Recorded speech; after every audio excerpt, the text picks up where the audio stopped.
Likud party নেতা Mendi N Safadi, ইসরায়েলের centre for international diplomacy and অ্যাডভোকেসির প্রধান আসলাম চৌধুরী বিএনপির যুগ্ম মহাসচিব। এ ছবিটি প্রথম প্রকাশ করে জেরুজালেম ভিত্তিক অনলাইন.com। প্রতিষ্ঠানটির দাবি, আওয়ামী লীগ সরকারকে উৎখাতের জন্য ইসরায়েলের গোয়েন্দা সংস্থা মোসাদের এজেন্টের সঙ্গে ভারতে কয়েক দফা বৈঠক করেছেন আসলাম চৌধুরী। দেশের গণমাধ্যমেও আসে এ খবর।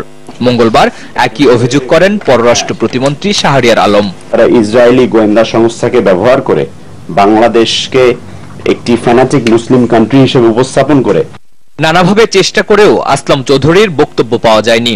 তবে ফেসবুকে ষড়যন্ত্রের অভিযোগ অস্বীকার করেন তিনি।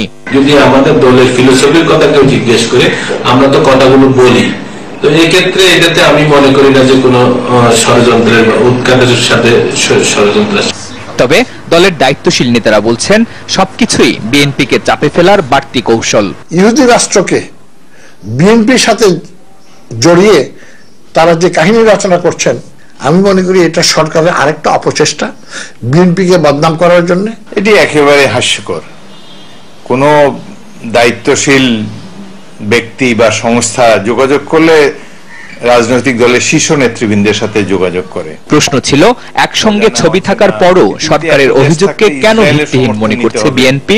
যেখানে ইসরায়েলের সাথে ভারতের নানা ধরনের চুক্তি আছে, সামরিক সহযোগিতামূলক চুক্তি সহ, সেখানে ইসরায়েল ভারতের প্রতি অতিশয় অনুগত একটি সরকারকে রেখে বিএনপির দিকে ঝুঁকবে, এটি আমার কাছে একেবারেই অবিশ্বাস্য মনে হচ্ছে।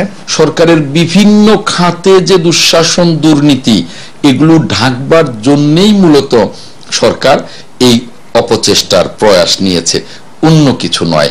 বিএনপি জনগণের উপরেই নির্ভর করে, কোনো ষড়যন্ত্রের উপরে নির্ভর করে না।